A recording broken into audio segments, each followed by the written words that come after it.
Hey guys, welcome back to the MCU and this is my review of WandaVision Episode 7.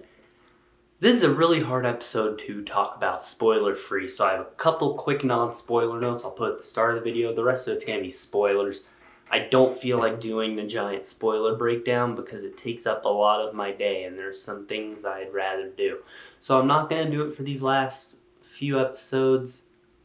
I might do it at the very end. So after episode 9, I'll probably do a giant spoiler video. But for this episode and episode 8, I'm not going to do that. I'm just going to put the spoilers in this video, all the big ones. So I'll let you know when we're getting into spoilers. Here is my non-spoiler thoughts on this episode. First off, I don't know where the rumor came from that Kevin Feige confirmed that this episode was an hour, because he never did. So it's not an hour, it's 37 minutes, I believe. So don't go in expecting an hour, because it's not. That was a rumor that someone started, and it spread really quick. As always with this show, the episode was stellar. Is it my favorite? Probably not, but I'd say it's definitely in the range of my favorites, just like pretty much all the episodes are. This episode did some great stuff with a lot of its characters. I'll talk about that more in the spoiler section. The episode did have a lack. It didn't have much Billy and Tommy, which is a shame. I really like Billy and Tommy, and I love the two of them. This episode didn't have a lot of them. This episode was really just, this was the Wanda-centric episode. I mean, hell, the story Vision's had the last couple episodes wasn't even as strong here. He did a couple things, but he was very much a side character in this episode. Wanda was just the main big one. Also, Monica Rambeau has become one of my favorite characters, at least in this show. I love what they're doing with her. I can't wait to see what they keep doing with her, and I can't wait to see her pop up in Captain Marvel 2. And the plot for this episode's kind of weird because it's not resolved at all. None of the plot lines are resolved because we're going into the third act of the show. And so this episode just set up 8 and 9, which, are supposed to be, 9's at least supposed to be the big finale. 8 will probably touch on it and end on a cliffhanger. But so this was a setup episode. It's a part 1 of 3. It's not as standalone as the other 6. It's very much a part 1 of 3 dynamic going on. And this episode has the show's first post-credit scene, so stick around because you won't want to miss it. It's not at the very end of the credits. God, that'd be awful. It's just after the main logos and cast list and all that. That's when it pops up. So it's more of a mid-credit scene. All in all, another fantastic episode of the show. Can't wait to see where they're going with it.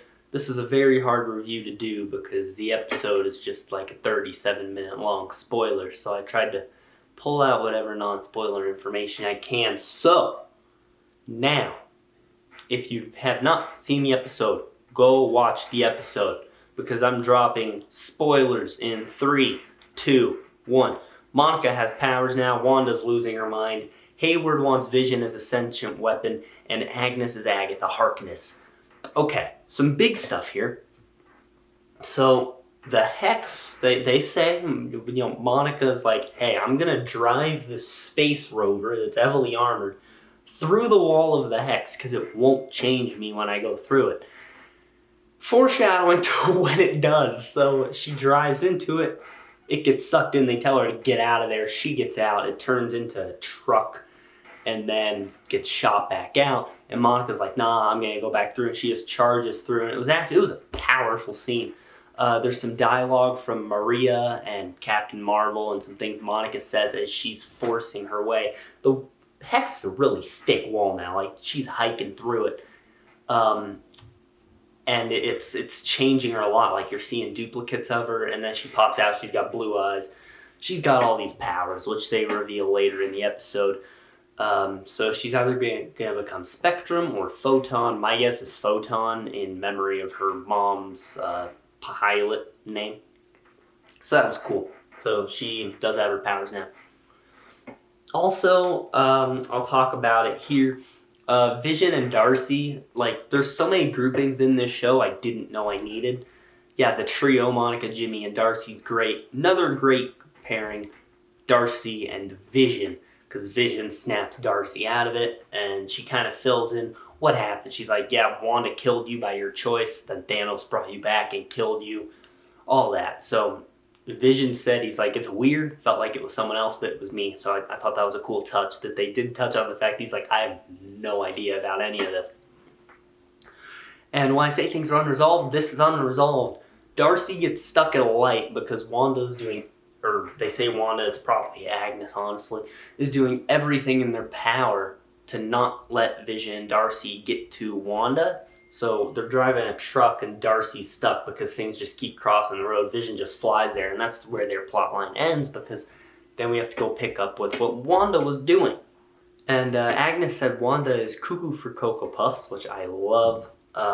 And things are just randomly changing periods, and Wanda's trying to change them back.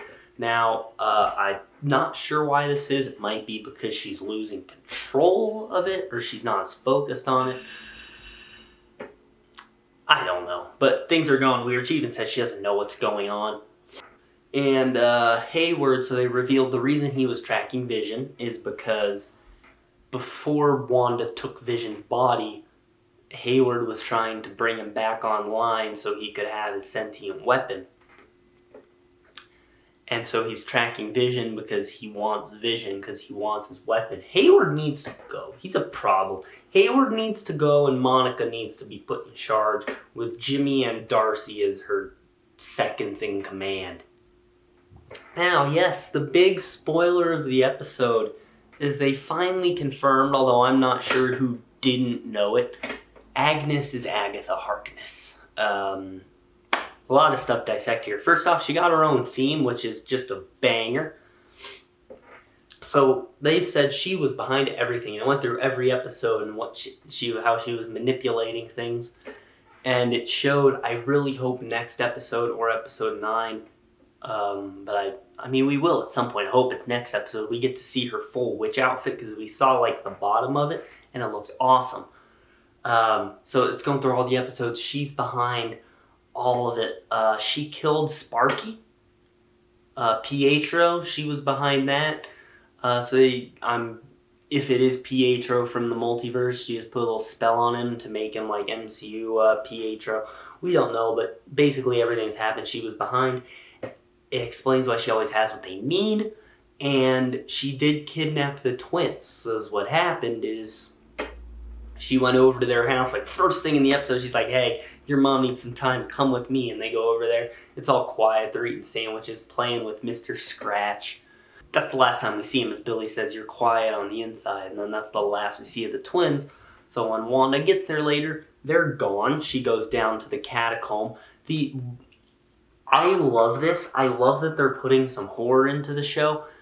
But this was like, actually, I was like, oh crap, edge of my seat, right?